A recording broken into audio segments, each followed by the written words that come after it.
All right, so good morning everyone. बहुत बहुत धन्यवाद आप सब यहाँ पे ज्वाइन हुए इस ट्रेनिंग के लिए।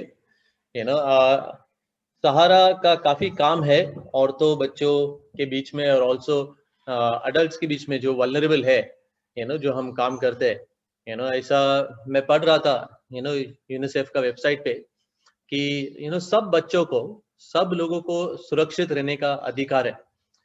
Everyone has a right to protection. उनका सबका अधिकार है कि वो अपना जीवन जिए। एक जगह है जहाँ पर वो अपने आप को ऐसा महसूस करे कि वो वहाँ पे अपनाए जाते हैं, कि उनकी बातें जो है वो सुनी जा सके, कि उन्हें सही देखभाल मिले और ऐसा सुरक्षित माहौल मिले जहाँ पे वो पल बढ़ सकते हैं। ज्यादा करके एक परिवार के लिए जो उनका परिवार है वो पहला लाइन होता है प्रोटेक्शन के लिए। परिवार के बाद फिर आता है उनके केयर गिवर्स या फिर वो स्कूल या कम्युनिटी जहाँ पे वो पलते बढ़ते हैं। पर हमने खुद देखा है काफी ऐसे बच्चे हैं, काफी करोड़ों बच्चे हैं जिनको ये प्रोटेक्शन जो सुरक्षा जो है वो नहीं मिलता है।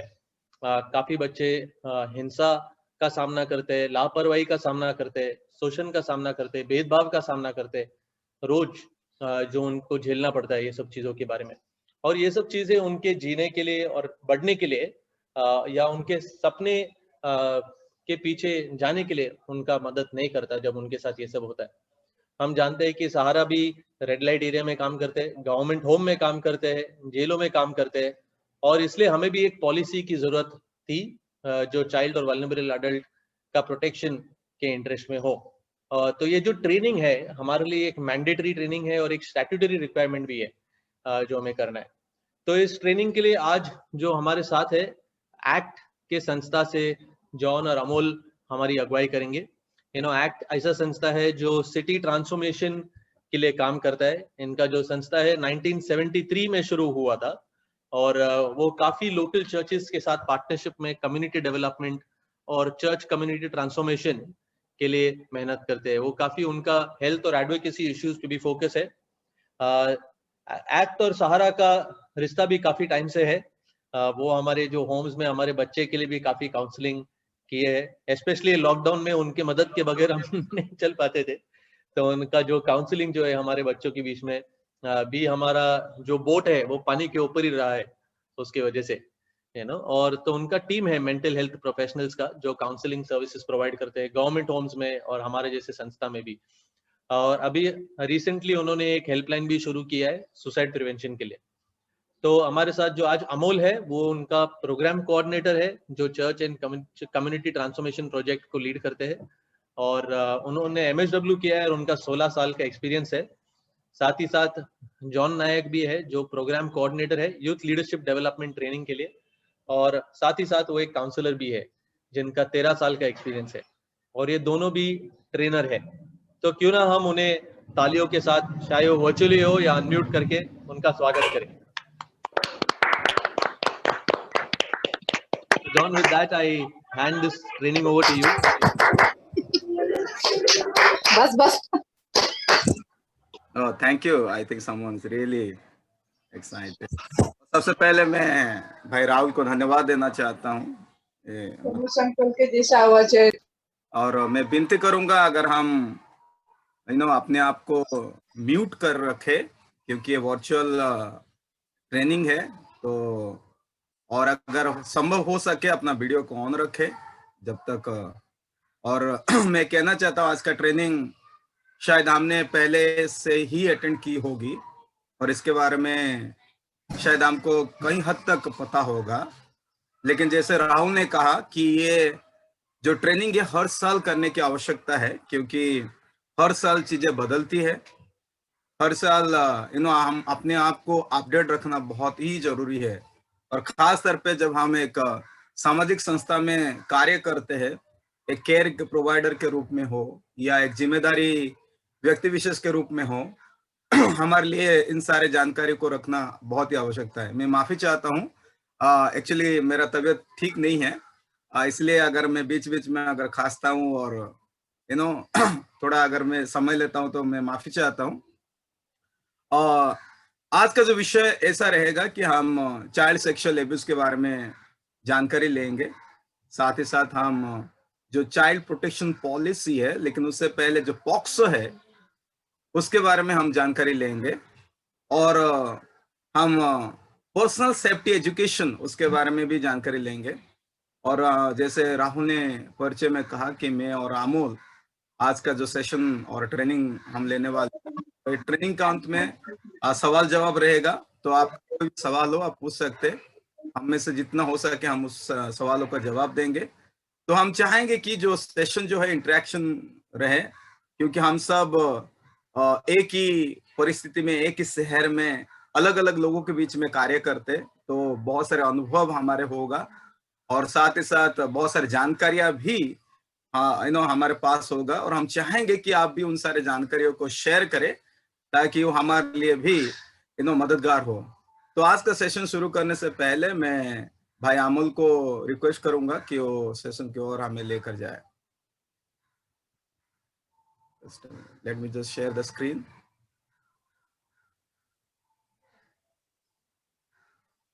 Okay, Amol, over to you. Yeah. So, hello everyone. Good morning from me also.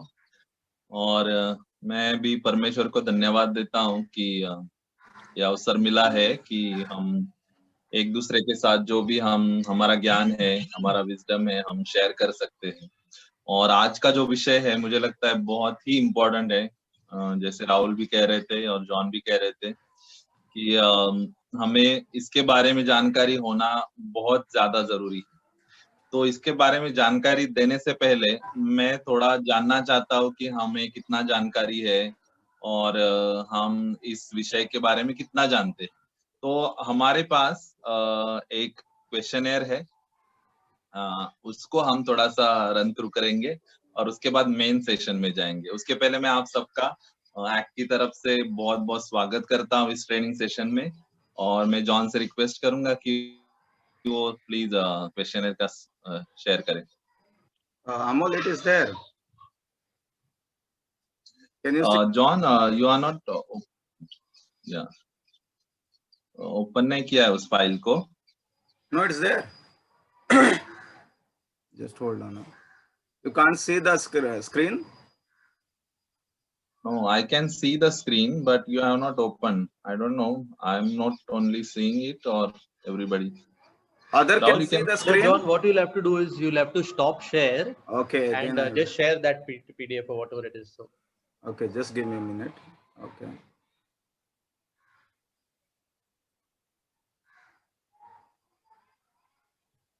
Okay. Can you see that screen now? Just a minute. Yes. Yes, now it's visible. Okay. यहाँ पर हम क्या करेंगे, एक एक जन अपने आप का माइक जो है चालू करेंगे और फिर मैं चाहूंगा कि हम थोड़ा सा जवाब दे। अभी कौन करेगा अनम्यूट वो जरा कंफ्यूजन हो सकता है, बट हम ट्राई करते हैं, क्योंकि ये जब आमने सामने सेशंस होते तो एक्चुअली बहुत अच्छा होता है और मजा भी आता है जब हम एक दूसरे के साथ मिलकर करते। एनीवे, बट अभी हमें इसके साथ करना है, तो मैं चाहूंगा कि जब मैं सवाल पढ़ रहा हूं तो आपकी ओर से कोई एक जन अगर आंसर देगा तो बहुत अच्छा रहेगा। ये जस्ट एक एक्सरसाइज है कि हम जस्ट एक दूसरे के कितना हम जानकारी रखते हैं और हमें कितना और जानने की जरूरत है, विचार जानना चाहते हैं। जैसे आप स्क्रीन पर देख रहे हैं, सो यहाँ पे लिखा है ना कि भारत में कई बच्चों का यौन शोषण होता है, और ऑप्शन है कभी नहीं, कभी कभी, बहुत कम या काफी हद तक। तो क्या लगता है? काफी हद तक। Okay, thank you for your answer. Okay, तो मैं चाहूंगा कोई एक जन दूसरे सवाल को भी पढ़े और ऑप्शंस को भी पढ़े। बच्चों का यौन शोषण, इसका मतलब है बच्चों के साथ यौन संबंध करना, बच्चों को गंदी अश्लील तस्वीरें दिखाना, बच्चों के निजी अंगों को छूना, अपने अंगों को स्पर्श करवाना, ऊपर के सभी। हाँ, तो आपने पढ़ा है। अगर आप या कोई और बोल सकते हैं क्या ऑप्शन सही हो सकता है इसके लिए? ऊपर के सभी। या थैंक यू सो मच। अब मैं किसी और से रिक्वेस्ट करूंगा कि तीसरा पढ़े प्लीज।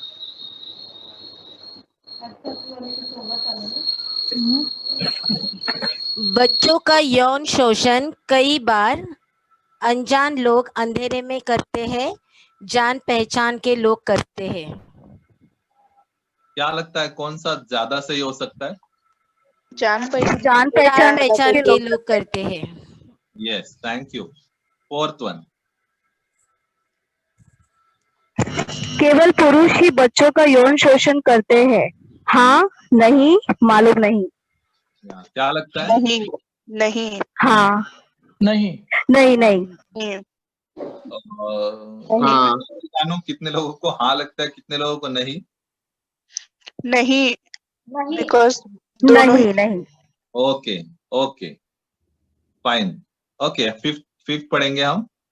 कोई और जिन्होंने नहीं पढ़ा है वो प्लीज। बच्चे सबसे ज्यादा असुरक्षित होते हैं संगठित परिवार में, छोटे परिवार में, दोनों परिवारों में। क्या? दोनों परिवार में। दोनों परिवार में। यस, दोनों।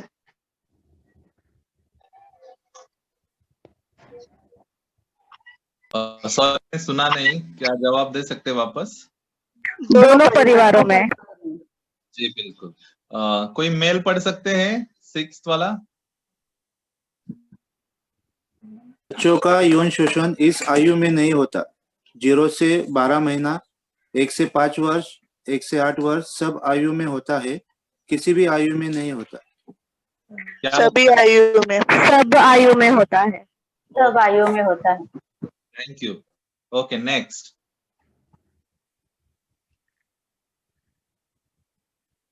लड़के भी यौन शोषण का शिकार होते हैं, कभी नहीं, बहुत कम, लड़कियों के समान, लड़कियों से ज्यादा।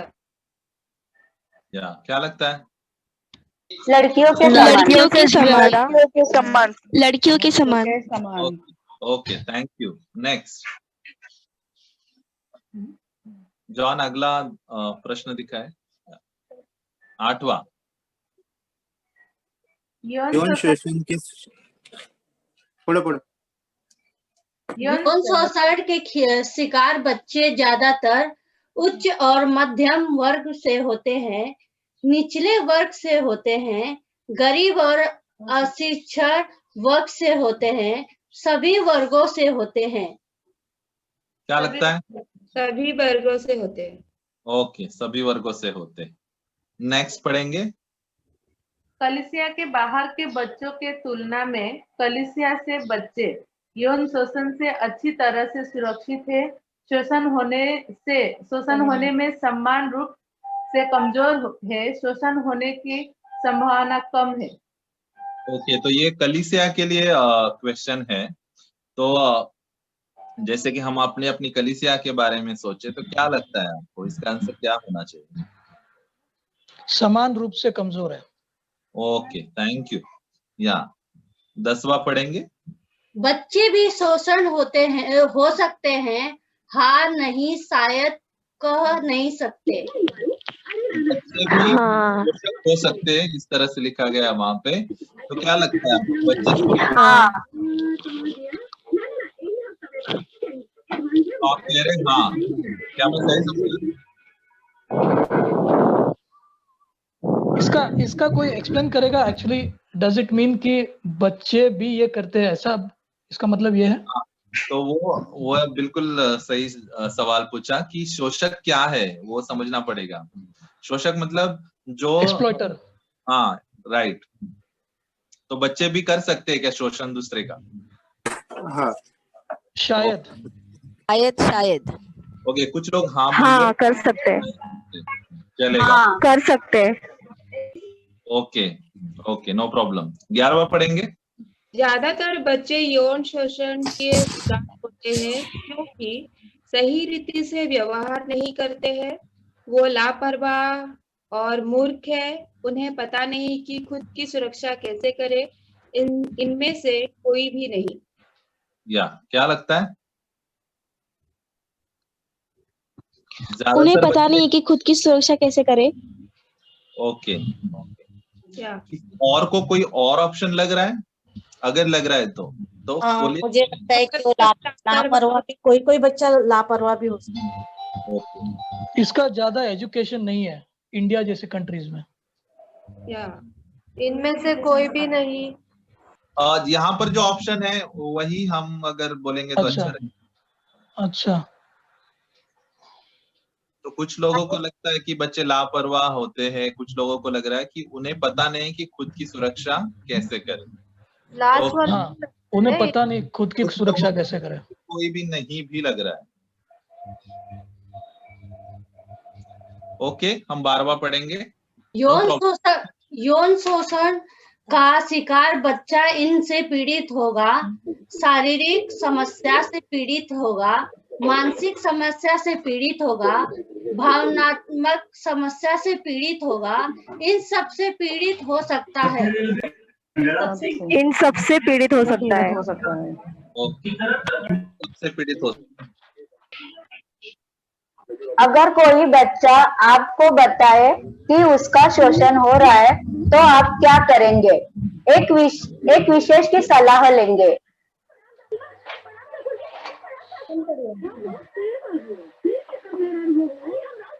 चुप रहने को कहेंगे। एक विशेष की सलाह लेंगे, ये आंसर रहेगा। आंसर ही करो पहले। भाई अमोल फिलहाल के लिए शायद फ्रीज हो गए, नेटवर्क इश्यू है। तो 14वां प्रश्न जो है कोई पढ़ सकता है हमारे लिए? माँ बाप का यौन शोषण के बारे में बताना समय की बर्बादी है। जरूरी नहीं माँ बाप जानते हैं, जरूरी नहीं और उपयोगी है। बहुत जरूरी और उपयोगी है। ओके, बहुत ही अच्छा। एक्चुअली आप लोग को सुनकर मुझे लग रहा है कि ट्रेनिंग की जरूरत ही नहीं है, क्योंकि आप सब बहुत ही अच्छा आंसर दे रहे हैं और जो आंसर भी आप लोग दे रहे फटाफट, जैसे कि कौन बनेगा करोड़पति में हम लोग खेलते हैं ना, ऐसे ही आप लोग एक बार मैं जवाब दूंगी, मैं जवाब दूंगी। बहुत ही अच्छा है। वैसे आपके उत्साह को देख के हम बहुत ही उत्साहित है। जो सवाल सब हमने देखा है, सचमुच इन सारे सवालों का उत्तर हमें पता है, हम जानते हैं। और यहाँ एक सवाल है कि किसने कहा कि ज्यादातर बच्चे यौन शोषण के शिकार होते हैं क्योंकि बहुत सारे लोग उन्होंने कहा कि उन्हें पता नहीं कि खुद की सुरक्षा कैसे करें। तो मेरा सवाल है, तो किसको पता है?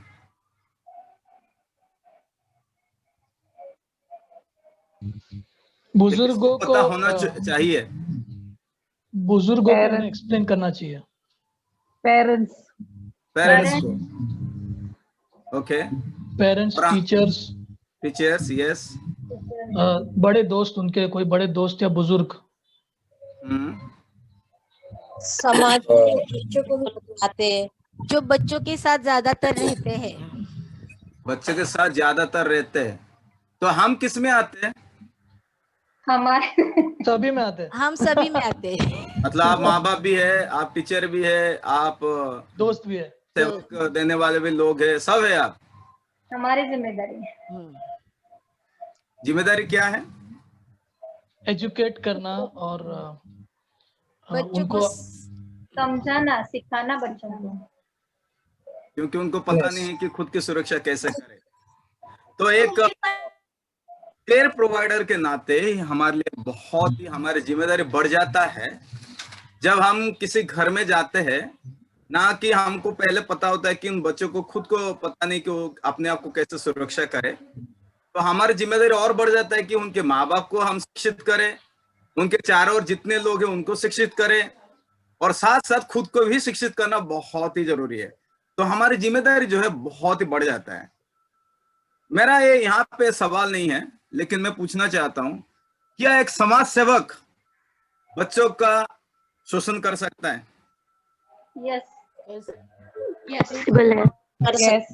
पॉसिबल। हाँ बोलना मतलब हम अपने आप को सवाल कर रहे हैं, ये ध्यान रखो। मेरा सवाल थोड़ा सरल लगता है लेकिन बहुत कठिन भी है। मतलब मेरा तो आपने कभी सुना है कि एक समाज सेवक ने किसी बच्चे का शोषण किया है? सुना होगा, पढ़ा होगा, देखा होगा, क्योंकि हम सब कम्युनिटी में काम करते हैं। सुना है कभी? मैं बोलूं? हाँ जी, बोलिए। यस, एक बार मैं एक एनजीओ की मीटिंग में गई थी। वहाँ पर मैं मीटिंग अटेंड कर रही थी, तो वहाँ पर भी सेम ऐसे ही मीटिंग चालू थी। सो उसमें सब गेट टुगेदर कर रहे थे, एक दूसरे से बात कर रहे थे। तो मैंने वहाँ पर सुना था कि ऐसा उन्होंने भी किया, तो हम किसके पास जाए और हम कहाँ पर इन सारी चीजों का बोल सकते हैं और हम ऐसे खुद को सुरक्षित महसूस कर सकते हैं। तो पर हर बार ऐसे नहीं होता, लेकिन हमें देखना है करके हमें ऐसा क्वेश्चन मिला था। मैं एक बार वो इंटरनेशनल जस्टिस मिशन के कैंप में उसमें गई थी, तो वो मीटिंग में मैंने सुना था। आपने सुना कि किसी समाज सेवक ने भी बच्चों के और एक सवाल है, क्या माँ या बाप के बच्चे का शोषण कर सकते हैं? यस यस यस बाप कर सकते। देखो, मैं ना बिना सबूत मानने में मैं थोड़ा पीछे हटता हूँ। आप जब सबूत देंगे तो कहाँ सुना है आपने?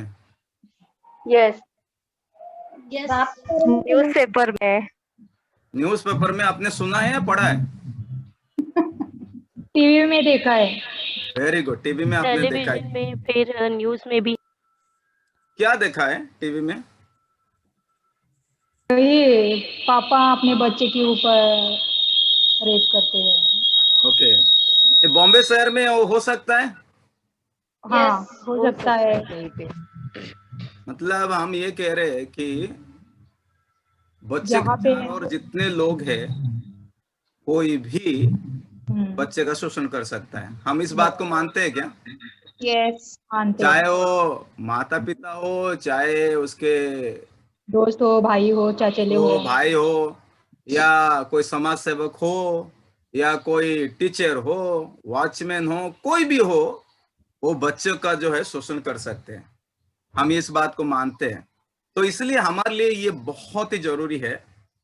देखिए, मतलब इसके बारे में हम भारत का जो लॉ या नियम उसके बारे में क्या कहता है, उसके बारे में शायद हमें पता भी होगा, लेकिन हम उसके बारे में भी जानेंगे।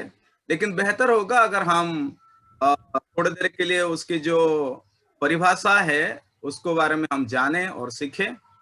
मैं आपको बहुत बहुत शुक्रिया कहना चाहता हूं कि आप लोगों ने सचमुच बहुत ही अच्छी तरीके से इस डिस्कशन में, प्री क्वेश्चनर में आपने जवाब दिया। और लेकिन मैं आज का ये सेशन शुरू करने से पहले बताना चाहता हूं कि ये बहुत ही अच्छा है कि हम परमेश्वर के वचन को पहले ध्यान में रखें, क्योंकि सच्चाई को हम जानते हैं कि आज बच्चे सुरक्षित नहीं है, चाहे घर में हो या जो घर के बाहर हो। बाइबल का वचन भजन संहिता उसका 127 का 3रा वचन कहता है कि देखो, लड़की यहोवा के दिए हुए भाग है, गर्व का फल उसकी ओर से प्रतिफल है। यानी बच्चे का जो जिम्मेदारी है हम सबके लिए है, ना कि सिर्फ माँ बाप के। और हमारी जिम्मेदारी तब तक बहुत बढ़ जाता है जब हम एक संस्था के प्रतिनिधि के रूप में एक समुदाय में जाते हैं और उनकी भलाई के लिए कार्य करते, बच्चों की भलाई के लिए। और जहां तक मैं समझता हूँ, सारा जो है जो संस्था है वो बच्चों के बीच में काफी हद तक, काफी समय से जो है कार्य कर रहा है। और हम उसके विटनेस है, आई विटनेस है, जो बड़े कार्य परमेश्वर सहारे के और आपके द्वारा कर रहे हैं, और हम उसकी बातों को लेकर बहुत आनंद और खुश भी है। इफिसियों उसका 5वां अध्याय का 3रा वचन कहता है कि जैसा पवित्र लोग के योग्य है, वैसा तुम भी व्यभिचार और किसी प्रकार के अशुद्ध काम या लोभ की चर्चा तक ना हो। ये हमारे लिए एक रिमाइंडर है, हमारे लिए एक मानदंड है कि हमारा जो व्यवहार, चाहे खास तौर पे बच्चों के लिए और वनरेबिलिटी की जो वनरेबल लोग हैं उनके प्रति भी। और क्योंकि आज खास तौर पे हम बच्चों के लिए, बच्चों के बारे में सीख रहे हैं, तो ज्यादातर ध्यान जो है हम बच्चों के ऊपर ही रखेंगे। तो सवाल उठता है कि बाल यौन शोषण, जिसके बारे में हम अभी तक बातें कर रहे हैं, सीख रहे हैं, कि बाल यौन शोषण का व्याख्या क्या है। बहुत सारे लोगों में बहुत सारे कल्पित, यानी माइथोलॉजी कह सकते हैं, और भ्रम शिक्षाएं, भ्रम धारणाएं बहुत सारे लोगों के बीच में है। और उसकी सच्चाई क्या उसके बारे में आज हम जानेंगे। और बाल यौन शोषण में क्या क्या सम्मिलित है, व्हाट इन्वॉल्व्स, उसके बारे में भी हम जानेंगे। और जैसे कि सवाल के दौरान किसने पूछा कि बच्चे भी क्या शोषक हो सकते हैं, उसके बारे में जानेंगे कि शोषक कौन है, उसके बारे में भी जानेंगे। फिर शोषक जो है, शोषण जो कैसे होते हैं, इसके बारे में भी थोड़ा गहराई से जानेंगे। हो सकता है हमने बहुत सारे बातों को सीखा होगा, देखा होगा, सुना होगा कि इसने ऐसा फलाना ऐसा व्यक्ति ने ऐसा किया बोल के सुना होगा, लेकिन वो प्रोसेस किया है, कैसे वो बच्चों को तैयार करते हैं, उसके बारे में हम सीखेंगे। और अगर कोई बच्चों के प्रति और बच्चों के साथ अगर शोषण होता है, उसमें क्या प्रभाव उस बच्चे के ऊपर होता है। आपने सवाल के दौरान कहा कि बच्चे के ऊपर जो है उसका भावनात्मक, मानसिक, इवन आत्मिक, हर एक एरिया में उसका जो है प्रभाव होता है, उसके बारे में हमने जानेंगे। और प्रभावित बच्चों को किस तरह से, या पीड़ित बच्चों को हम यहाँ पे देख रहे हैं, पीड़ित बच्चों के साथ कैसा व्यवहार करें। और ये खास तौर पे हम सब के लिए है कि एज ए केयर प्रोवाइडर, एक समाज सेवा प्रदानकारी के रूप में हमारा जो है जिम्मेदारी क्या बढ़ जाती है, क्या होती है, उसके बारे में हम जानेंगे। और साथ ही साथ हम देखेंगे कि अगले सेशन में कि हम भारत के जो नियम हैं, उस नियम के अंतर्गत अगर कोई अधिकारी शोषण करता है, उसके लिए क्या सारे विषय पॉक्सो कहता है, और साथ साथ सहारा का जो पॉलिसी है उसके बारे में भी हम थोड़े बहुत ले जानेंगे। ठीक है, ये बहुत पुराना है, क्योंकि अनफॉर्चुनेटली हमारे भारत देश में इस प्रकार का जो आंकड़े हैं हमें तुरंत नहीं मिलता है, क्योंकि एक तो है इस तरह के जो विषय अगर किसी के साथ घटता है उसको लोग छुपाने में पहला सोचते हैं।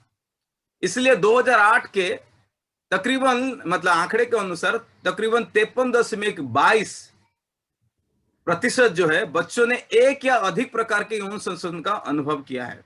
यहाँ पे लिखा है एक या अधिक प्रकार के यौन शोषण, मतलब शोषण जो है अलग अलग प्रकार के होते हैं, उसके बारे में हम जानेंगे।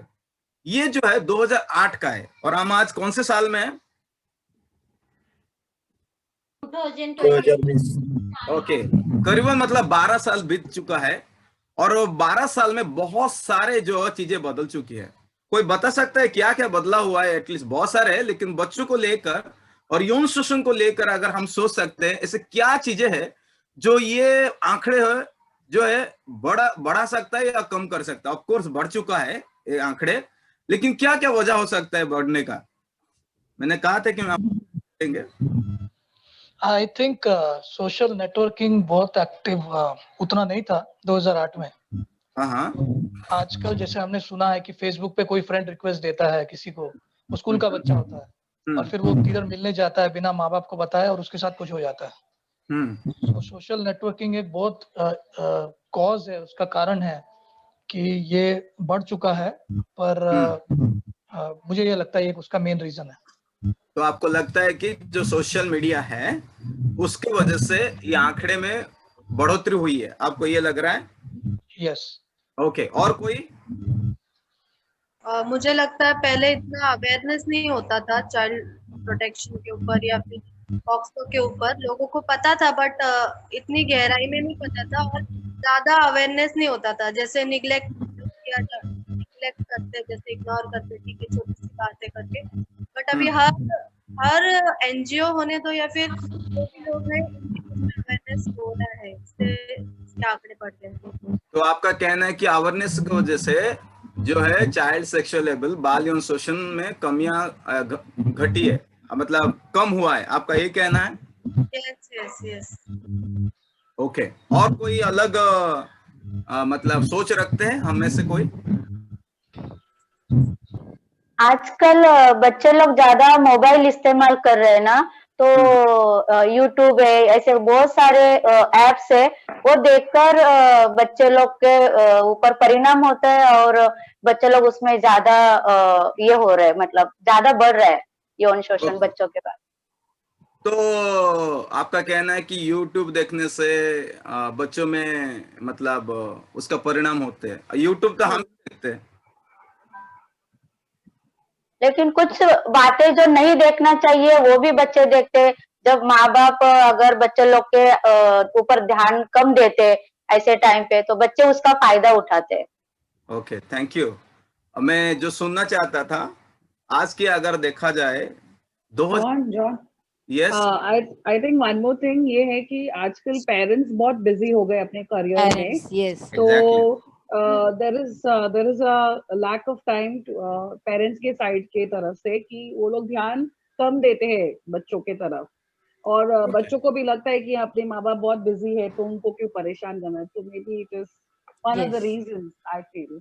और मुझे ऐसा लगता है कि हम किसी के ऊपर विश्वास तुरंत रख के हम अपने बच्चों को उसके हाथों में भेजते हैं। तो थोड़ा बहुत हमें जिसके हाथों में हम अपने बच्चों को भेज रहे हैं, तो हमें उनके ऊपर उनको पहला जांच पड़ताल करना चाहिए कि वो सामने वाला बंदा या बंदी कैसा है। ये मुझे सावधान इंडिया आणि क्राइम पेट्रोल देख के भी लोग अच्छा सीखना चाहिए, लेकिन वो गलत कर रहे हैं, वो भी है। ओके, अगर मैं आप सबको क्योंकि हम सब समाज सेवक है और अनुभवी है, तो ये सारे इंफॉर्मेशन हमारे पास बेहतर है। और लेकिन मैं आपको कहना चाहता हूँ कि जैसे आप लोगों ने कहा कि माँ बाप जो है बच्चों को समय नहीं दे, शहरी जीवन में जो है माँ बाप बहुत व्यस्त है और बच्चों के हाथों में जो है एक डिवाइसेस जैसे मोबाइल दे चुके हैं। और आजकल अगर मैं 5 साल के पहले की बात करूं तो इंटरनेट जो है बहुत एक्सपेंसिव हुआ करता था और लोग इंटरनेट इस्तेमाल करने के लिए 2 बार सोचते थे, लेकिन आज सब अनलिमिटेड है। Okay, unlimited. और अभी ऐसा हो गया कि सारे जो होता है डेटा के ऊपर मतलब जिंदगी हमारा जी रहे हैं। और ये खास तौर पे लॉकडाउन में डेटा का, इंटरनेट का जो इम्पोर्टेंस बहुत बढ़ गया है, क्योंकि बच्चे घर पर है, स्कूल बंद है, अपने दोस्त लोग के साथ मिल नहीं पा रहे। तो जब लॉकडाउन शुरू हुआ, अचानक चाइल्डलाइन जो ऑर्गेनाइजेशन के बारे में हम जानते हैं, जिन्होंने हमें भी मदद के लिए बहुत सारे मदद मांगे और हमने अपने ओर से बहुत सारे मदद उनको दी है, तो 92,000 कॉल उनको आया एक ही महीने में, 92,000 कॉल। और अगर हम देखते हैं एनसीसी 109 बच्चों का जो यौन शोषण एक दिन में होता है, ये मैं 2018 के आंकड़े बोल रहा हूँ न्यूज का। एनसीआरबी जो है उसके डाटा के अनुसार 32,608 cases way reported in 2017। Remember, unreported बहुत सारे ऐसे केसेस हो जाते हैं जिसके बारे में किसी को अता पता भी नहीं रहता है। तो आंकड़े जो है जरूर बढ़ गया। पोर्नोग्राफी जैसे चीजें जो है बच्चों को गलत राह में, और जो टीनेजर भी होते उनका जब परिवर्तन होते शारीरिक रूप से, उसको it's like it's add fuel into fire. और जिसके वजह से बच्चे क्या करते, एक्सपेरिमेंट करना चाहते हैं, इसलिए बच्चे भी दूसरों के साथ यौन शोषण करने के पीछे नहीं हटते। तो व्याख्या में है कि जब एक शक्तिशाली व्यक्ति 18 साल या उससे कम उम्र के बच्चों के साथ कोई भी लैंगिकता भरा व्यवहार करता है तो उसे बाल यौन शोषण कहते हैं। 18 साल, क्योंकि हमारा जो भारत का संविधान है 18 साल मतलब 17 साल 29 दिन होगा ना, वो बच्चा को माइनर भी ही कंसिडर किया जाएगा। लेकिन पॉक्सो में हम देखते हैं कि 14 साल के बच्चे को भी नियम आया है जहां पर उसको एडल्ट के रूप में घोषित किया जाता है, क्योंकि उसके क्राइम को लेकर, और वो क्यों हुआ उसके बारे में हम बेहतर से मतलब गहराई से जानेंगे।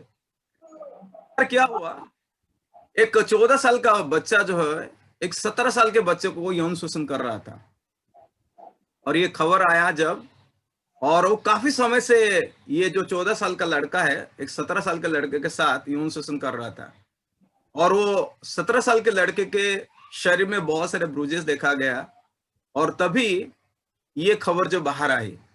तो ये जो मैं कहानी कह रहा हूं आपको मतलब जो कह रहा हूं ये सच है या कहानी है आपको लग रहा है? ये संभव हो सकता है? यस। 14 साल का लड़का 17 साल के लड़के के साथ यौन शोषण कर सकते हैं, संभव है? यस। यस।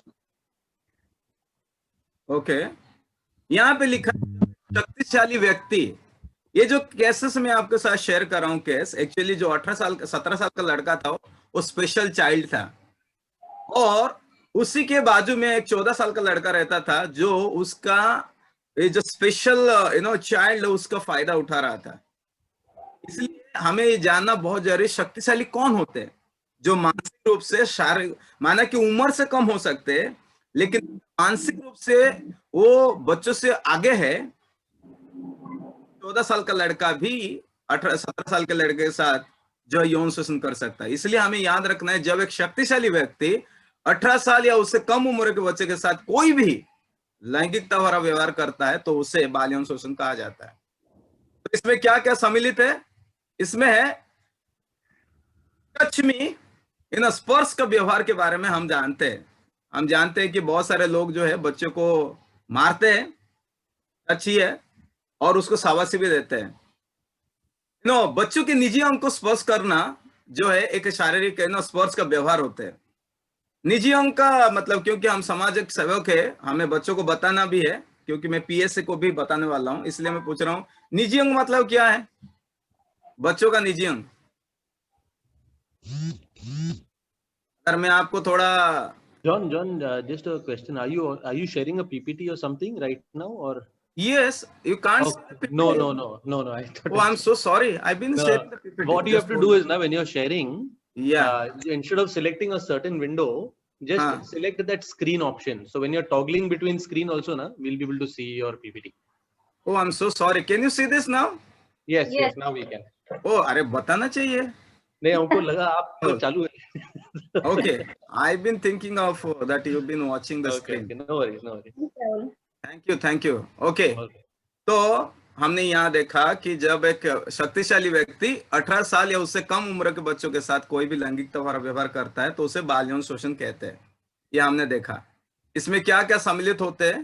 पहला है कि स्पर्श का व्यवहार। तो यहाँ पे लिखा है बच्चे के निजी अंग को स्पर्श करना। तो मेरा सवाल है, निजी अंग क्या है? Private part. थैंक यू, आपने अंग्रेजी में मेरे को बताया। प्राइवेट पार्ट मतलब क्या है? जिसे छूने पे बच्चा सुरक्षित महसूस करता है। जिसे छूने से बच्चा असुरक्षित महसूस करता है, सुरक्षित महसूस करता है? असुरक्षित। ओके, तो वो जो निजी अंग बोलते हैं वो क्या है? टेस्ट है और आगे और पीछे। आगे पीछे मतलब पीठ। ओके, क्योंकि हम बच्चों के साथ काम करते हैं इसलिए हमें इसका सही रूप से नाम बताना बहुत जरूरी है। क्योंकि हम बच्चों को अगर हम जब छोटे बच्चे होते हैं हम अलग अलग नाम से पुकारते हैं, बुब्बू टुब्बू नाम से हम बच्चों को सिखाते हैं। और हम इस उम्मीद में रखते हैं कि बच्चे, मैं आपको एक बात बताना चाहता हूँ, माँ बाप का रूप में हो या एक सामाजिक सेवक के रूप में हो, जो भाषा आप इस्तेमाल करते हैं बच्चे वही भाषा को पकड़ के रहते हैं। और जब दूसरे कभी कभी एक माँ, ऐसा है कि एक माँ अपने बच्चों को सिखाया था कि प्राइवेट पार्ट यानी जो वजाइना को क्या कहती, फूल, बल्कि उसके बच्चे को सिखाई थी। तो कुछ साल के बाद वो बच्चे खेल रही थी और वो बेटी आके बोल रही है कि माँ अंकल जो है मेरे फूल के साथ खेल रहे। मामी भूल चुकी है कि उसने कभी सिखाया था कि वजाइना को फूल बोल के उसने बताया बोल के। बेटी बार बार बोल रही है कि मम्मी अंकल जो है मेरे फूल के साथ खेल रहे, और मामी यहाँ पर सोच रही है कि हाँ ठीक है, उसका फूल जो खिलौना है उसके साथ खेल रहे, तो क्या इसमें है। तो इसलिए बच्चों को जो है बहुत ही क्लियरली सिखाना और शब्द का इस्तेमाल करना जरूरी है। तो बच्चे के निजी अंग को स्पर्श करना एक स्पर्श वाला व्यवहारिक है। बच्चे के अपने निजी अंग को स्पर्श करने के लिए कहना वो भी बाल यौन शोषण है। बलात्कार जैसे हो या बच्चों के सामने खुद के निजी अंग को स्पर्श करना भी बाल यौन शोषण है, जो स्पर्श वाला व्यवहार। यहाँ पर हम देखते हैं गैर स्पर्शी व्यवहार। तो सवाल उठता है, बिना गैर स्पर्शी के, बिना छुए कैसे हम बच्चों को यौन शोषण, कोई बच्चों की यौन शोषण कैसे कर सकता है? कोई बताएगा? बिना छुए कैसे?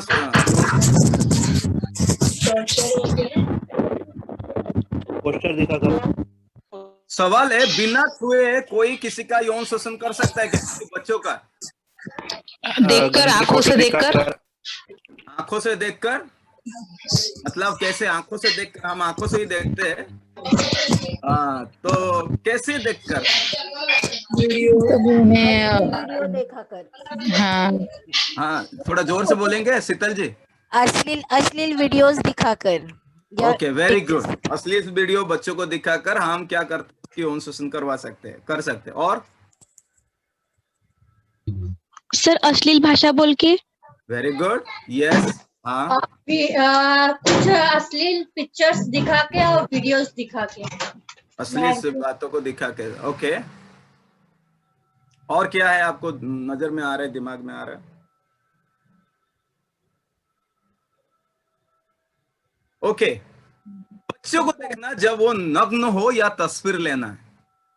ठीक है, हम लोग का पहले के जमाने में लोग क्या करते थे, नंगे बच्चों की तस्वीर बहुत अच्छी तरह खींचते थे और बहुत खुश महसूस करते थे।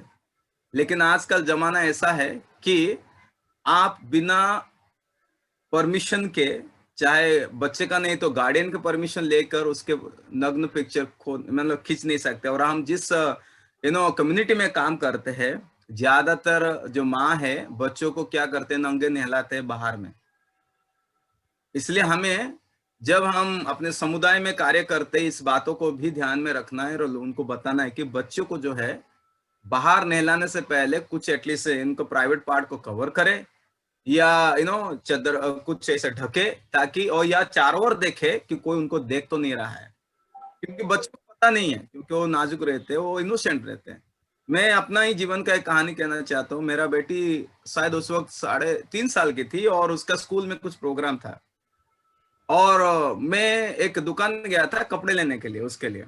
तो वहां पर एक कैमरा जो मैन है, रिपोर्टर जैसा है, वो बार बार उसका तस्वीर खींच रहा था और मैं देखा अचानक आके कि क्योंकि मैं बात करता हूँ तो वो खींच रहा है उसका फोटो। फिर मैं उसके पास गया, मैंने कहा कि अब क्यों फोटो खींच रहे?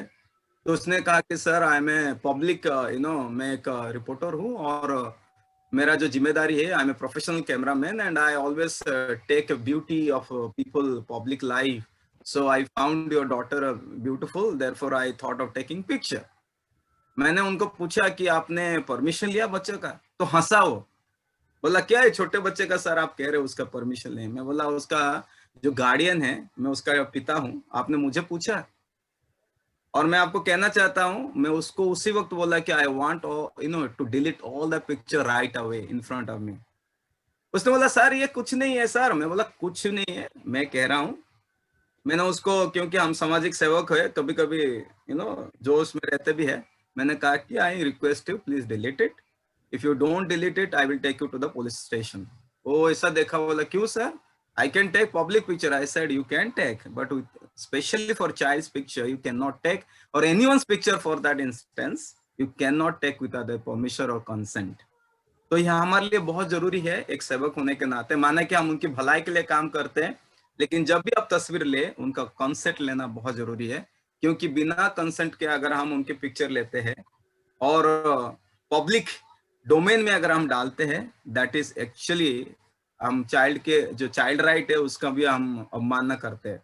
इंटरनेट द्वारा बच्चों को शोषण करना, ऑनलाइन शोषण बहुत सारे हद तक हो रहा है आजकल, और खास तौर पे इस लॉकडाउन सिचुएशन में ये बहुत ही बढ़ गया है, क्योंकि बच्चे घर पे है, अकेले है और माँ बाप घर में रह के वर्क फ्रॉम होम कर रहे हैं। माना कि पहले घर में माँ बाप नहीं रहते थे, बच्चे फ्री महसूस कर रहे थे और बच्चे अकेले रहते हैं। अभी माँ बाप होने के बाद भी क्या होता है, क्योंकि वर्क फ्रॉम होम सिचुएशन है तो बच्चे अकेले ही है। और बच्चे क्योंकि पहले स्कूल जाते थे, बाहर जाते थे, तो कहीं ना कहीं उनका दिमाग जो है थोड़ा व्यस्त रहते थे, पर आजकल पैंडेमिक के वजह से घर में रह के वो ज्यादा हद तक बढ़ गया है। बच्चों को पोर्नोग्राफी दिखाना, जैसे आप लोगों ने भी कहा, बच्चों की ओर कामुक तरीके से देखना या अश्लील भाषा को उपयोग करना, जो आपने उसके बारे में बताया, तो हम देखेंगे कि जो स्पर्श का मतलब सात्यत्क है वो कैसे शुरू होता है, सुरक्षित स्पर्श से असुरक्षित स्पर्श तक कैसे जाता है। तो मैं अभी आपसे पूछना चाहता हूं, आपके हिसाब से सुरक्षित स्पर्श क्या है? मैं बहुत सवाल कर रहा हूं क्योंकि हम सब एक प्लेटफॉर्म में हैं, इसलिए आपके हिसाब से सुरक्षित स्पर्श क्या है? जैसे सर उसके सर पर से हाथ घुमाना। सुरक्षित स्पर्श मुझे लगता है वो है जो सिर्फ नेसेसरी है, जरूरी है।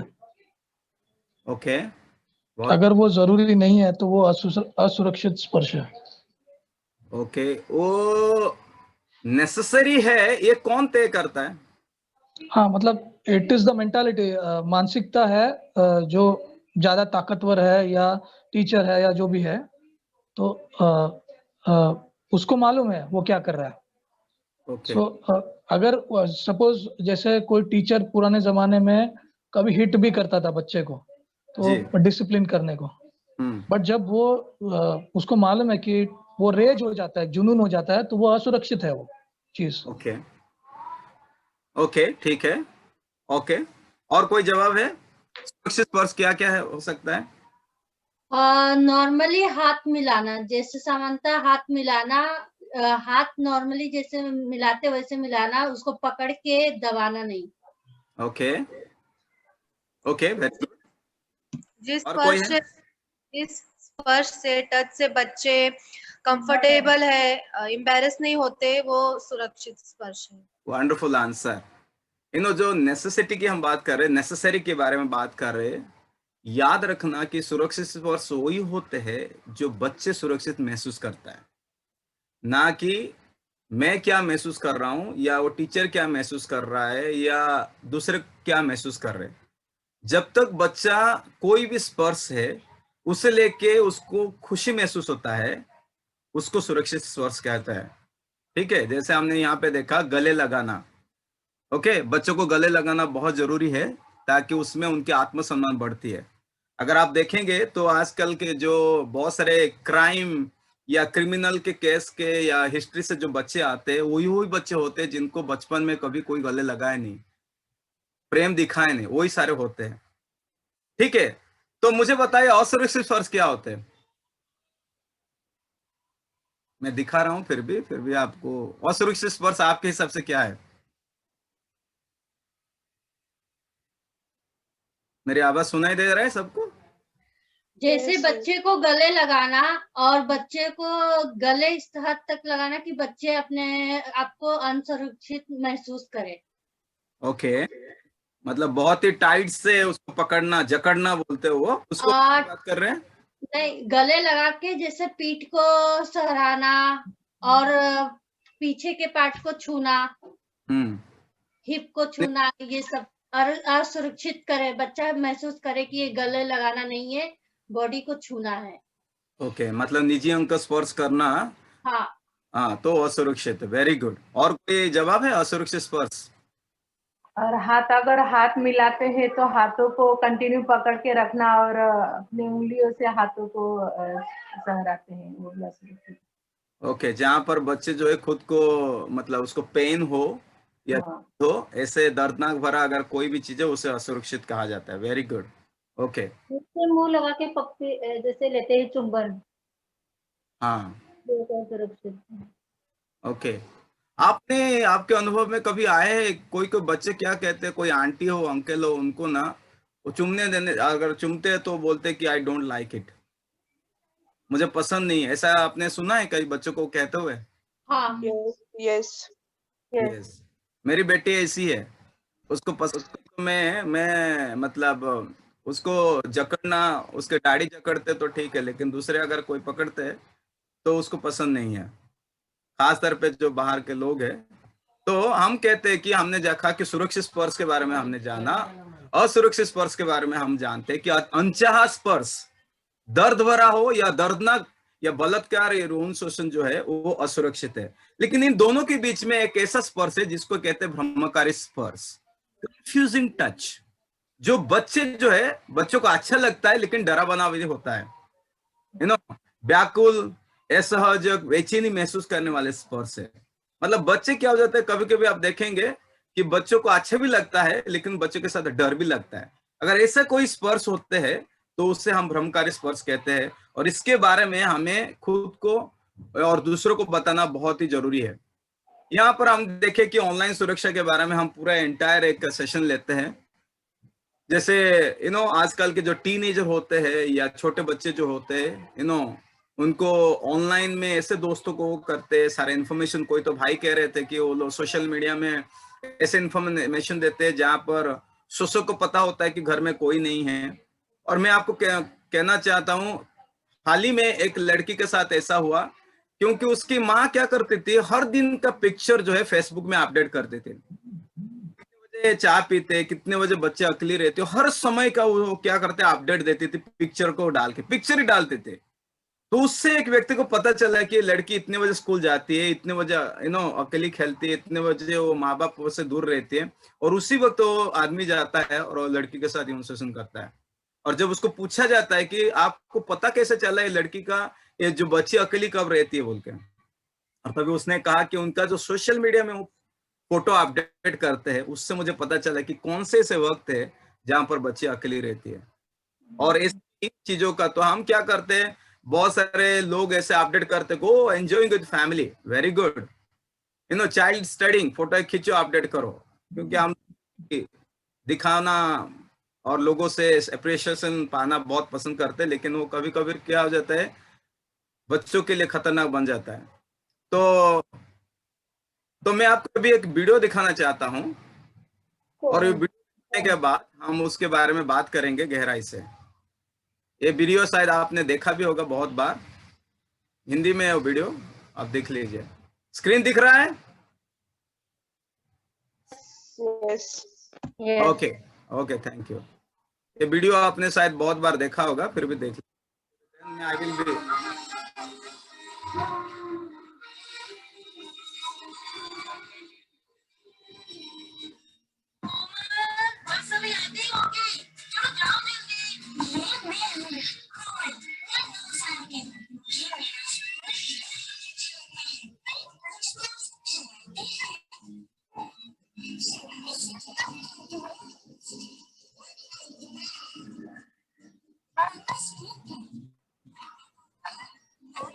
John, have you clicked on share computer sound?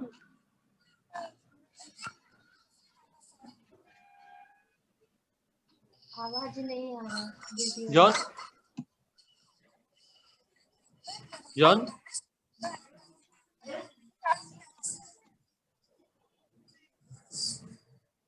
John?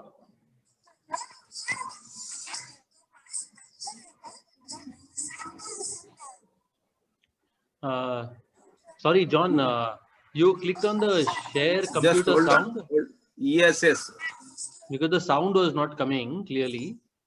Is it? Yeah. If you can just check that, na? Just a minute.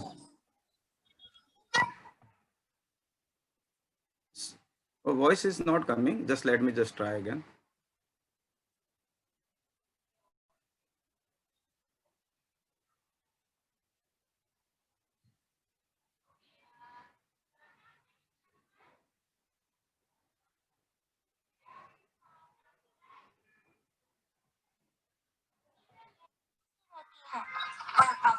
Can you hear now? नहीं सर, अभी भी आवाज नहीं आ रहा। Okay, let me just give me a minute. You may want to check the system volume, also the volume in the player, and when you're sharing, na, just click on that. Yeah, share it's actually full. And the software ka volume, software the application volume.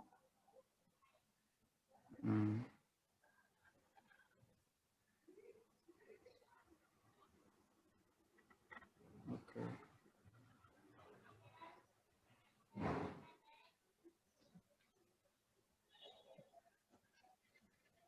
Just give me a minute. Yeah, it's full. Not even, you can't hear anything, isn't? Or is it soft? Let me check at my end, John, if I Yeah, can could play you it. I please have do it on that? YouTube. Yes, yes. Hindi one you can play it. Hindi, yeah. I'll do that once. Sorry about that. No problem. Just if you can stop sharing. Yeah. Yeah.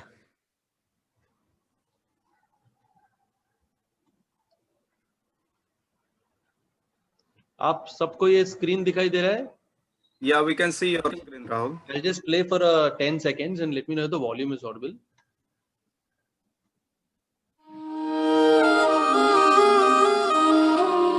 Yes. It's audible. Yes, audible. कोमल, बस अभी आती होगी, चलो जाओ जल्दी। ये मैं हूँ कोमल, मैं 9 साल की हूँ। मुझे मेरा स्कूल बहुत अच्छा लगता है। मेरे कुछ दोस्त शरारती हैं, पर शरारत तो मैं भी करती हूँ ना। कोमल कुमार। मम्मा स्ट्रिक्ट है, पापा कहते हैं तो क्या हुआ, तुम्हारा ध्यान भी तो रखती है ना। फिर भी मुझे तो पापा ज्यादा पसंद है। अरे बख्शी, क्या बात है। कुमार। पापा के पुराने दोस्त बख्शी अंकल और आंटी हमारे नए पड़ोसी हैं। हेलो, कौन है ये स्वीट छोटी सी लड़की? कितना अच्छा होता अगर उनके पास बच्चे होते जो मेरे साथ खेल सकते। Thank you. आज बख्शी अंकल मुझे स्कूल ड्रॉप कर रहे हैं। पापा ऑफिस के लिए लेट हो गए थे ना, इसलिए। अंकल बहुत ही स्वीट हैं। आंटी तो बिजी रहती है और अंकल तो घर से ही काम करते हैं। उनका घर भी कितना अच्छा है। Wow, unicorn. इट्स ओके, तुम अपनी मम्मा को बता सकती हो कि मैंने दिया है, या फिर बताना ही नहीं। पापा भी इतना नहीं खेलते मेरे साथ। बख्शी अंकल कितनी ज्यादा मस्ती करते हैं। कहाँ है मेरी प्यारी सी गुड़िया? कहाँ गायब हो गई? यहाँ है, पकड़ लिया। एक बार हमने गोला भी खाया चुपके से। प्लीज मम्मा से ना कहना, वो गुस्सा हो जाएंगी, थोड़ी स्ट्रिक्ट है ना। मैं मम्मा को बताना चाहती थी पर डरती थी। तो क्या हुआ, गोला ही तो है, मेरे सारे दोस्त खाते हैं। चलो आज एक नया गेम खेले, सीक्रेट गेम। हाँ, बड़ा मजा आएगा। आओ मेरे साथ।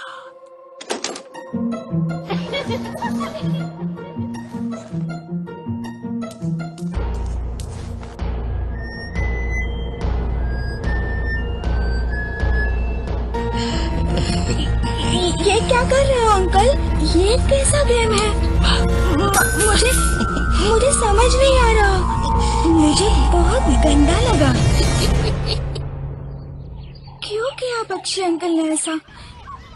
कितना गंदा लग रहा है। कोमल, कोमल, सब ठीक तो है ना बेटा? हेलो मिसेस कुमार, आपसे कोमल के बारे में बात करनी थी। बेटा, तुम इतनी उदास क्यों हो? किसी ने तुमसे स्कूल में कुछ कहा क्या? क्या हुआ? किसी ने तुम्हें मारा क्या? अगर तुम मुझे बताओगी नहीं तो मैं तुम्हारी मदद कैसे करूंगी बेटा? मेरे पास एक सीक्रेट है। मैंने गोला खाया और झूठ बोला और ये मुझे बहुत गंदा लग रहा है। आप मेरे से बहुत गुस्सा होंगे जब आपको पता चलेगा कि मैंने क्या किया है। प्रॉमिस करती हूँ मैं तुम पर गुस्सा नहीं करूंगी। मैं तुमसे प्यार करती हूँ ना बेटा, तो फिर मुझ पर विश्वास करो। वो अच्छे अंकल नहीं है। कौन से uncle?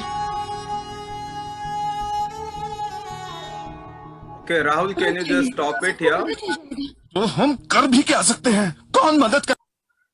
Okay. Yeah, just maybe minimize it. Maybe later on I need that video to.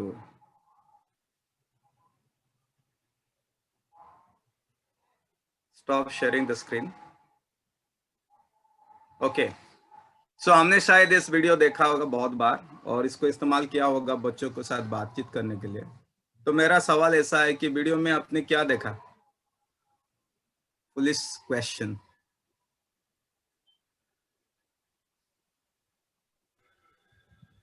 हम लोगों ने वीडियो देखा? Thank you, very good. बच्चों को क्या देखा वीडियो में?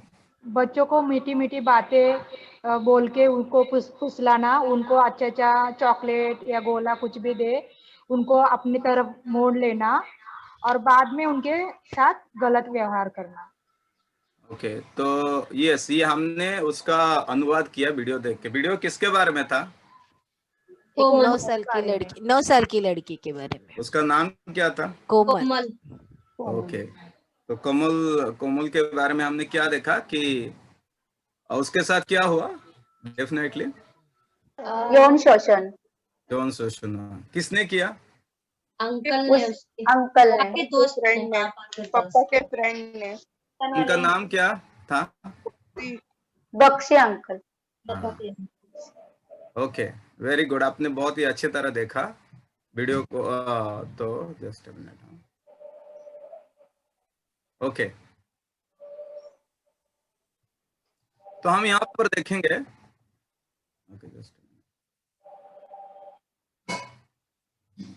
शोषक कौन है और शोषक कैसे होते हैं उसके बारे में देखेंगे। भारत में विस्तृत रूप से बाल यौन शोषण का प्रसार या डेटा नहीं है, हम ये जानते हैं एक समाज सेवक के नाते। शोषक या मुजरिम जो बाल यौन शोषण करते हैं वे आमतौर पर अजनबी नहीं होते, ये हम जानते भी है, क्योंकि अक्सर हमें कहा जाता है जब बच्चे को बाहर जाने के लिए कहते हैं, हम उनको कहते हैं कि तुम जो है किसी स्ट्रेंजर से कुछ चॉकलेट मत लेना, यही बात हम सिखाते हैं।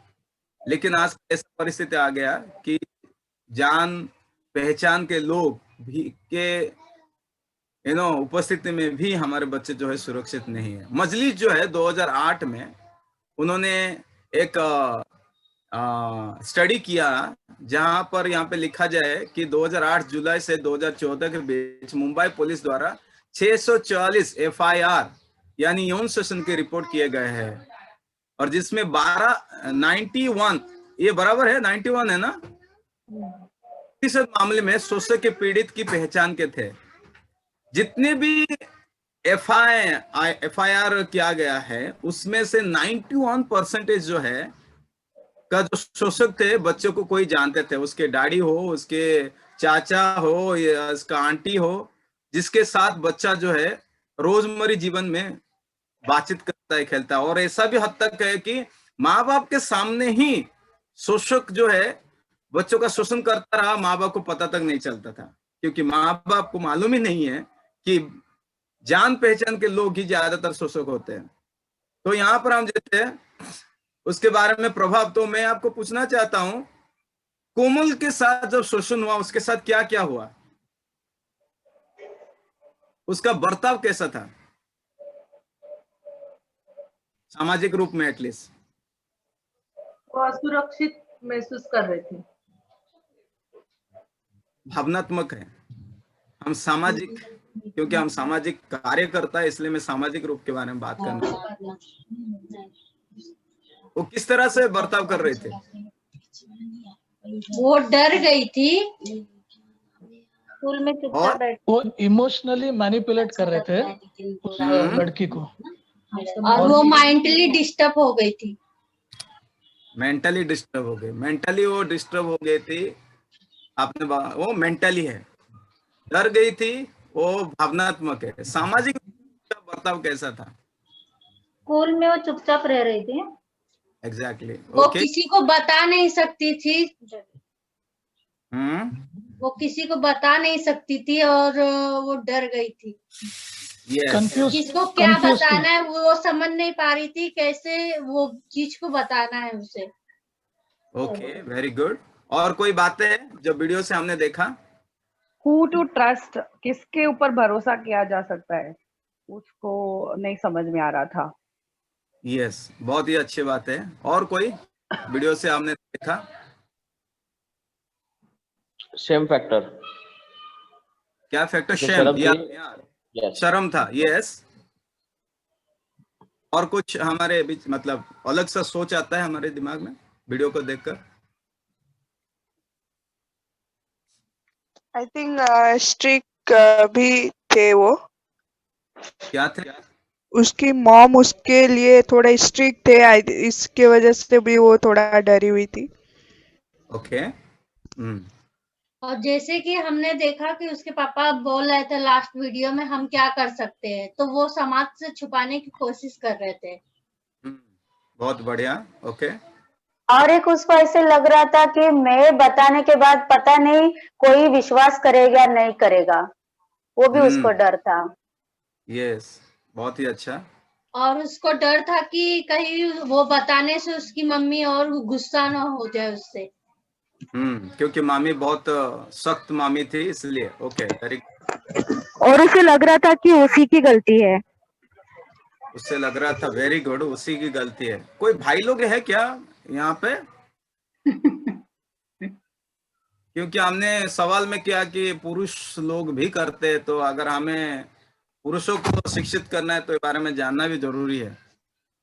कोई भाई बता सकते हैं? मैंने एक ऑब्जर्वेशन किया, कोमल के माँ बाप अगर उन्हें समय देते थे, उनके साथ खेलते थे, तो शायद बक्से अंकल की उसकी जरूरत ना पड़ती थी। वेरी गुड, क्योंकि लिखा गया है, वो बोल रहे थे कि पापा बिजी रहते हैं। राइट। और बक्से अंकल क्या करते थे? अपने चॉकलेट दे रहे थे, घर से काम करते थे। तो घर से काम कर रहे थे, उनकी वाइफ जो है बाहर जाती थी। Okay, very good. और क्या देखा आपने? Good observation. बक्सी अंकल ज्यादा से ज्यादा टाइम उसके साथ ये कर रहे थे, एक्सपेंड कर रहे थे। ओके, यस, उनको स्कूल छोड़ना, स्कूल से लाना, ये बहुत सारे समय मतलब बक्सी अंकल जो है कोमल के साथ बिताते थे। और कोई? एक्सपेंसिव महंगा गिफ्ट दे रहे थे। ओके, देते समय उन्होंने कुछ बोला है? मतलब उसका ध्यान अपनी तरफ वो खींच रहे थे। ओके, जब वो तोहफा दे रहे थे कुछ नहीं दिए थे? आप मम्मी तो को उसने बता बोला कि अपने मम्मी को बता सकती हो, नहीं चाहिए तो मत बताओ, छुपा लो। Very good, very good Poonam ji और पिताजी, बहुत अच्छा जवाब है। तो हम यहाँ पर देख रहे हैं, और कोई बातें आपके नजरों में आ रहा है कि कैसे शोषक जो होते हैं? क्या बक्सी अंकल ने पहला दिन बक्सी अंकल ने बोला कि चलो हम एक खेल खेलते हैं, एक रेड, तो उसने सोचा एक गेम है तो वो खेलने गई। Okay, very good Poonam ji. और कोई है जो कुछ और बातों को वीडियो से हम बात, आपके ऑब्जर्वेशन शेयर कर सकते हैं? बक्सी अंकल ने पहला वो लड़की से अच्छा रिश्ता बनाया, कंफर्टेबल होने के बाद ही उसका गलत तरीके से इस्तेमाल किया। ओके, रिश्ता बनाया। तो क्या आपने अगर सुना होगा, पहली बार जब बक्सी अंकल ने कोमल को मिले, उसने एक स्टेटमेंट बोला था, याद है आपको? So sweet girl. एग्जैक्टली। कौन है सच, है ना, स्वीट लड़की, कौन है गर्ल है? मतलब भाषा जो है, प्रेम पूर्ण भाषा जो इस्तेमाल करते हैं बच्चों की ट्रस्ट को गेन करने के लिए। माँ बाप क्या करते हैं, मतलब ज्यादातर ऐसे भी होते हैं, एक तो माँ बाप समय बिताते हैं बच्चों के साथ, और जो भाषा का भी इस्तेमाल करते हैं, उस भाषा से अगर, क्योंकि हर एक को प्यार की जरूरत है, अगर आप किसी को प्यार से बात करेंगे तो वो, मेरा एक एग्जाम्पल है, मैंने सुना है ऐसा कि एक लड़का जो है, उसकी माँ बार बार कहती है खाने से पहले और खाने के बाद हाथ धो, बच्चा सुनता ही नहीं है। लेकिन एक दिन आता है, बच्चा क्या करता है, हाथ धोता रहता है, हाथ धोता रहता है। तो माँ पूछती है क्या हुआ तू जो आज हाथ धो रहा है? तो बच्चा कहता है कि मेरा टीचर ने कहा है। ठीक है, तो क्या हो जाता है, वही बात जब माँ बाप होने के नाते हम बच्चों को कहते हैं, और उसी बात को अगर कोई प्यार से कहता है तो बच्चे उनका सुनते हैं। और वही हुआ जहां पर बक्सी अंकल जो है प्यार भरा भाषा को इस्तेमाल कर रहे थे कोमल के विरुद्ध और कमल के साथ, और उससे उसका उन्होंने क्या किया, उसका ट्रस्ट को उन्होंने गेन किया। और मैं आपको कहना चाहता हूं, क्या एक शोषक तुरंत शोषण करता है? नहीं, वही वो प्रावलर की तरह पूरा, मतलब जैसे जाल बिछाते हैं वैसे वो सोच के करता है। यस, उसको हम कहते हैं कि ओके, उसके बारे में हम देखेंगे। यहाँ पर हम देखते हैं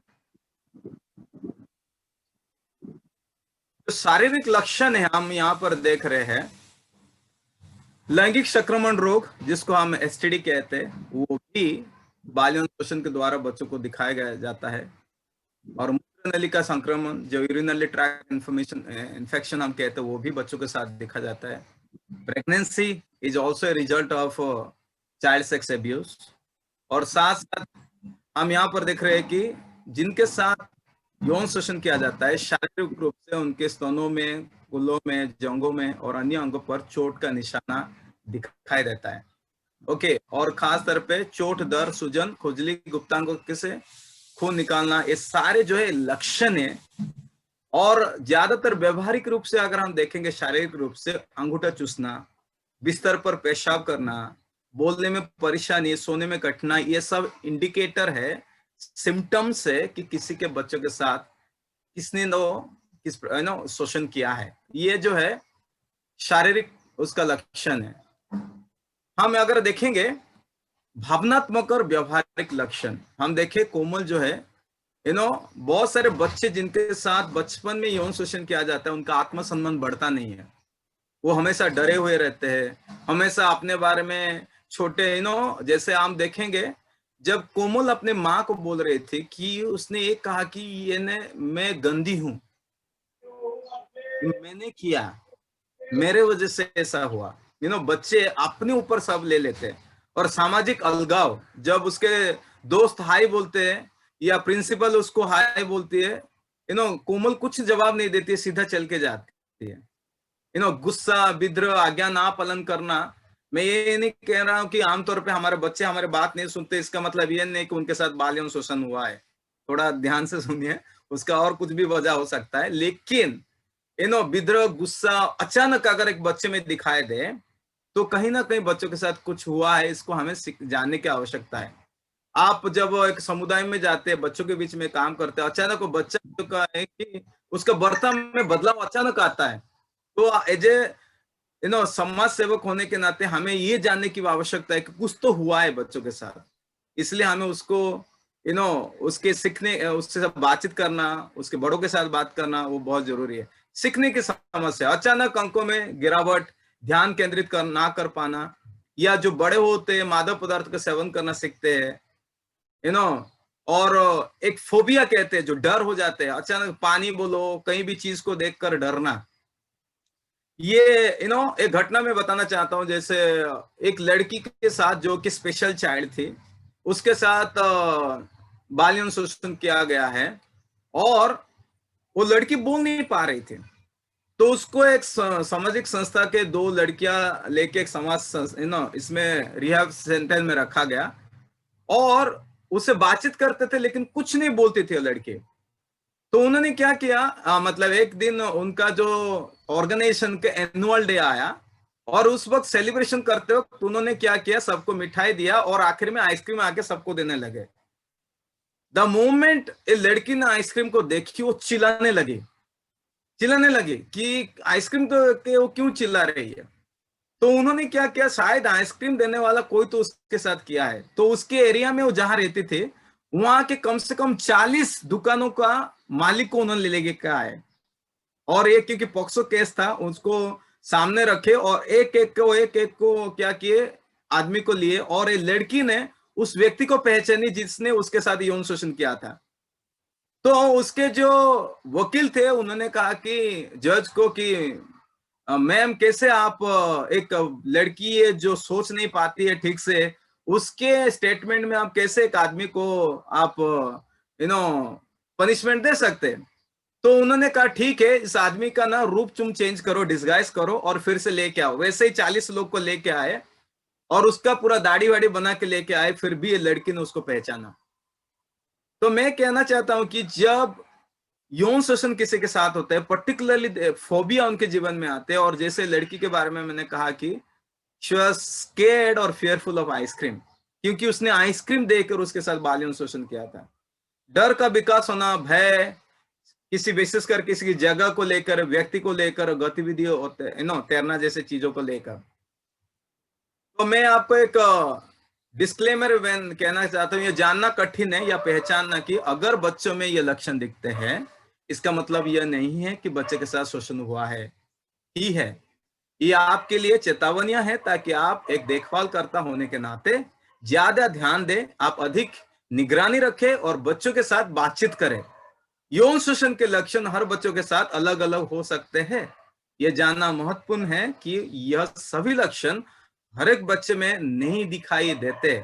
जो शोषण से गुजरता है, क्योंकि हर एक बच्चे अलग अलग तरह की जो है व्यवहार को दिखाता है शोषण होने के बाद। इसलिए बच्चों के साथ समय बिताना और बच्चों का सुनना बहुत जरूरी है। कलीसिया की भूमिका है, लेकिन मैं अगर कलीसिया की जगह पे एक समाज सेवक की भूमिका बोलना चाहता हूं, तो ये हमारे लिए मददगार है। कोई बच्चों का शोषण करते हुए कोई बच्चे का अगर शोषण करते हुए पकड़ा गया, तो हम उसको जिम्मेदारी नहीं देंगे, क्योंकि बच्चों का बच्चा पालक या वयस्क की ओर से शिकायत आना, ये सारे बातें आपके सामने आ सकता है।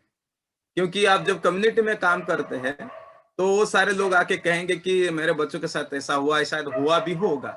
हमारे साथ ऐसा हुआ है, एक कम्युनिटी में हम काम करते थे, और उस कम्युनिटी में एक लड़की जो है, उस कम्युनिटी का एक थोड़ा पॉलिटिशियन था, थोड़ा पावरफुल था, उसने एक लड़की का मतलब यौन शोषण किया, और पास्टर कम्युनिटी के और कुछ लोग जाकर पुलिस स्टेशन गए, केस दर्ज किए, और ऐसा हुआ कि 2 दिन तक लड़की मिल नहीं रही थी, क्योंकि वो डर के मारे कहीं गायब हो गई थी।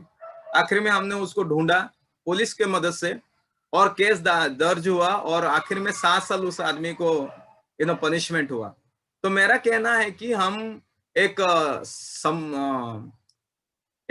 सोशल वर्कर होने के नाते, एक केयर प्रोवाइडर होने के नाते हमारे लिए जिम्मेदारी बहुत बढ़ जाती है, ताकि हम उनके सुने, और जो लोग उनके चारों ओर है, जो उसको न्याय देने के लिए चाहते हैं, उनको भी हमें समझाना है, और न्याय के बारे में भी जानना बहुत जरूरी है।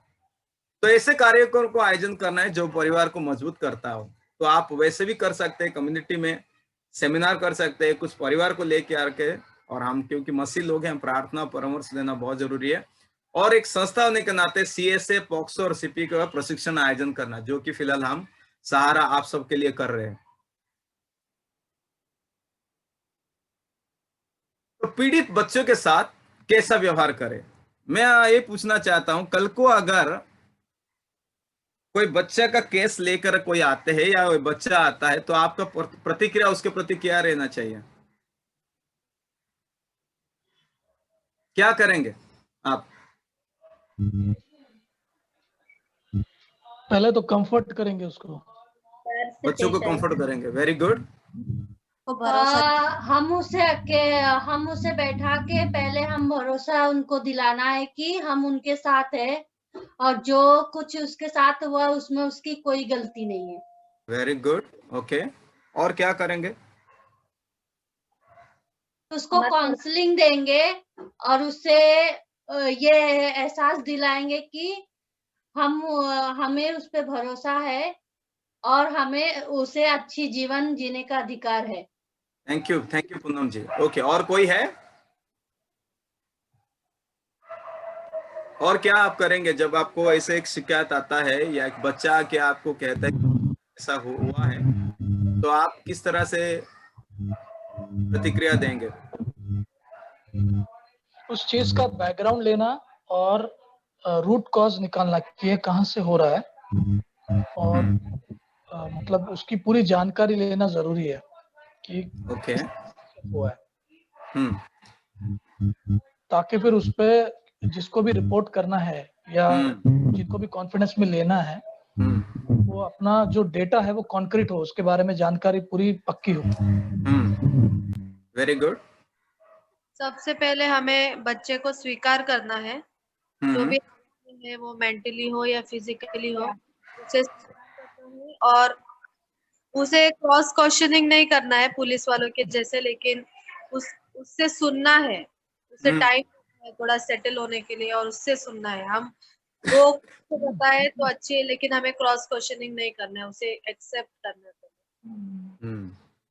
उसे समय देना चाहिए, जब तक वो बोलने के लिए तैयार नहीं हो जाती है, तब तक उसको समय देना चाहिए। ओके। पहला काम, सबसे पहला जो हमारा एक समाज सेवक होने के नाते हमारे लिए सबसे पहला काम क्या करने की आवश्यकता है? प्यार, प्रेम। हाँ, प्रेम। उसको फिर से बोलिए। प्यार देना है। प्यार देंगे उसको। पहले स्टेटिंग प्यार देना है, बच्चों को संवारना है, और किसी के सामने नहीं लाना है बच्ची को जल्द से जल्द। उसे सुरक्षित महसूस करते हुए हम उसकी मदद कर सकते हैं। ये बात को उसको बताना है।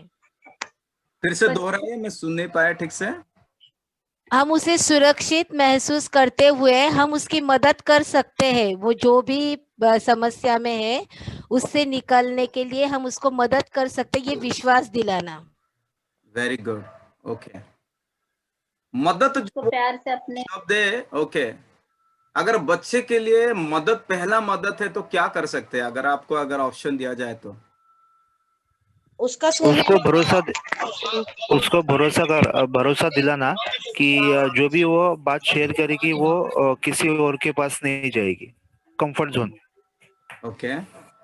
और सर सांत्वना भरी भाषा भी यूज कर सकते हैं बच्चे के साथ में।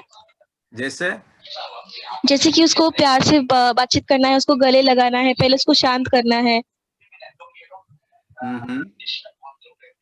ओके। एज ए ऑर्गेनाइजेशन क्या आपका प्रोटोकॉल है, आपको पता है? लीडर्स का इन्फॉर्म करना, अपने जो लीडर्स है हमारे उनको इन्फॉर्म करना। Okay, very good. Okay. Police की मदद लेना। यस, पुलिस की मदद लेना। यस, पुलिस से शिकायत दर्ज करना बहुत जरूरी है। और साथ साथ हमें क्या करना है, अगर हमने देखा कि सॉरी तो बोल रहे थे, पहले डॉक्टर के पास जाके रिपोर्टिंग वगैरह करके फिर पुलिस के पास जाना है, नहीं तो पुलिस वहां पे आएंगे हॉस्पिटल में, तभी हो सकता है। यस, हमें जो उसका जो पहला है, अगर मेडिकल जो ट्रीटमेंट है, डेफिनेटली हमें पुलिस के साथ शिकायत दर्ज करना है। और उसका मेडिकल जो फर्स्ट एड है, चाहे वो साइकोलॉजिकल फर्स्ट एड हो, जिसको हम कह रहे हैं कि उनको उसके सुनना है, उसको सांत्वना देना है, उसको कहना है कि ये तुम्हारा गलती नहीं है, ये जो कहते हैं हम उसको कहते हैं कि साइकोलॉजिकल फर्स्ट एड। वैसे ही हमें उसको मेडिकल फर्स्ट एड भी देना है, जहां पर उसको डॉक्टर के पास लेके जाना है। और लॉ के हिसाब से डेफिनेटली हमें पुलिस का केस दर्ज करना है। हाल ही में चाइल्ड लाइन के बहुत सारे जो स्टाफ हमारे ऑफिस आए थे फिजिकली, और उन्होंने हमें जो लॉकडाउन के दौरान एक्ट ने उनके लिए मददगार किया, बहुत सारे बच्चों का हैंडल किया, उसके बारे में वो लोग थैंक यू बोलने के लिए आए थे। वो हमें कह रहे थे कि हम ऐसे भी करते हैं कि सारे बच्चों का सब लेते हैं, स्टेटमेंट लेते हैं, FIR दायर करते हैं, और जब कोर्ट के सामने रहते हैं बच्चा क्या हो जाता है, अचानक बोलता नहीं कुछ, जहां पर हम मुसीबत में फंस जाते हैं। तो बच्चों को तैयार करना कि अपने जो स्टेटमेंट है, अपना जो, क्योंकि वो बच्चे होते हैं, उसका लिए एक सामाजिक संस्था के सेवक होने के नाते हमारे लिए बहुत बड़ी जिम्मेदारी बन जाती है, ना कि तो हम उनके लिए पॉइंट पर्सन है जिसके ऊपर वो ट्रस्ट करते हैं, जिसको जिसके लिए हम भरोसा देना बहुत जरूरी है। तो यहाँ पर हम देख रहे हैं, हम इस बातों को सारांश में अगर मैं कहूंगा कि बाल यौन शोषण बच्चे के लिए संसार का अंत नहीं है, क्योंकि ऐसे बहुत सारे बच्चों का साथ ऐसा हुआ है, अगर आप देखे होंगे जहां पर बच्चों के साथ बाल यौन शोषण किया है, लेकिन आज उसे काउंसलर ने उनसे बातचीत की है, लोगों ने उनको मदद किया, और जिसकी वजह से उन्होंने बहुत सारे जीवन में आगे बढ़कर आए हैं, और वो लोगों की सेवकाई में और अच्छे अच्छे CEO पोस्ट में भी आजकल है। तो हमें ये बच्चों को दिखाना सिखाना जरूरी है कि बाल यौन शोषण बच्चों के लिए संसार का अंत नहीं है। समय समय पे निपुणता के साथ की गई सहायता बच्चे को उभार सकती है। हमें कॉन्स्टेंटली बच्चों के साथ टच में रहना है, बातचीत करना रहना है, क्योंकि हम पर भरोसा करता है, उन्हें जीवन में आगे बढ़ने के लिए प्रोत्साहन देने, एक ऐसी व्यवस्था बनाए जहां बच्चों को सहायता मिले। तो क्योंकि हम सब जानते हैं, तो इसके बारे में हम आगे बढ़ेंगे। तो अभी हम क्या करेंगे, 1 मिनट मेरे पास है, तो मैं फिर आपको यही बताना चाहता हूं कि 4 चीजें हैं जिसे हमें बच्चों को सिखाना है, क्योंकि we are not there for 24/7 after them, to look after them. तो ऐसे कौन से 4 चीजें हैं जिससे हम कह सकते हैं कि बच्चों को खुद के सुरक्षित रखने के लिए बोल सकते हैं? We have only 1 minute. उस सुनसान से दूर भागो। हाँ, सुनसान से दूर भागो, अगर दिखे तो दूर भागो। किधर भागे? नहीं, जहाँ पे भाग सकते हैं। नहीं, मुझे बोलो दूर भागो, बोलो तो किधर भागेंगे? मतलब उसके संपर्क में मत रहो, अगर वो आपको दिखे तो उससे दूर जाओ, या किसी को बोलो आपका बचाव करे उससे। कैसे बच्चे बचाव करेंगे? तो ये है कि वो बच्चा खुद बोल सकता है उसको कि मुझे ये पसंद नहीं है अंकल, मैं आपको रिपोर्ट कर दूंगा, आप मेरे पास मत आओ, या जो भी है। ओके। कोई भी ऐसा गलत करते हुए पता चलता है तो बच्चों को सिखाना है कि वो जोर से चिल्लाए और वहां से भागे। हाँ, बच्चों को हमें सिखाना है कि ना कहना कैसा है। ना कहना, ऊंची आवाज से ना बोले, वो हमें बच्चों को सिखाना है। अगर तुम्हें लग रहा है कहीं जगह पे कोई आके तुम छू रहा है या तुम्हें कंफर्टेबल महसूस नहीं हो रहा है, ना को से नो। और सेकंड थिंग है, अगर तुम बोल नहीं पाते हो no, then you run from that place. वहां से भाग जाओ। कहां पर? जहां पर लोग होंगे, जहां पर तुम्हारे कोई अकेले में खुद को नहीं रखना, बल्कि ऐसे जगह पे जहां पे पब्लिक लोग है, दूसरे लोग है। और हमें ये भी बच्चों को सिखाना है, अगर कोई तुम्हें लगातार परेशान कर रहा है, तुम पुलिस के पास भी जा सकते हो, अपना बात को लेकर रख सकते हो। और तीसरा है, बोलो और बोलते रहो। ऐसे लोगों को पास जाओ जिसके ऊपर तुम भरोसा करते हो, उनको बोलो क्या हुआ है और उनको बोलते रहो। अगर एक बार, क्योंकि अक्सर क्या हो जाता है, हम लोग बहुत व्यस्त रहते हैं, किसी बच्चा का कहता है हमें और हम भी भूल जाते हैं, लेकिन हमें बच्चों को सिखाना है कि बोलो और बोलते रहो। ये 3 बातों को ध्यान में रखना और बच्चों को सिखाना जरूर है कि speak, say no, run and tell and keep telling for any incident that had happened with you और हर। ओके, सो वही पर हम लोग एक भी क्या करेंगे, 10 मिनट का बायो ब्रेक लेंगे। 10 मिनट के बाद हम लोग वापस आएंगे ताकि हम सेशन को आगे बढ़ाएंगे। Sorry Rahul, I have taken 2 more minutes. No worries. Yeah, so we can meet maybe at 11:42. 11:42, okay. तो सब 11:42 को प्लीज वापस इकट्ठा हो जाना यहाँ पे। आपको लॉग आउट करने की जरूरत नहीं है, आप चाहिए तो अपना वीडियो ऑफ और ऑडियो म्यूट कर सकते हैं एंड फिर वापस ज्वाइन कर सकते हैं इसे। Thank you Rahul, thank you John.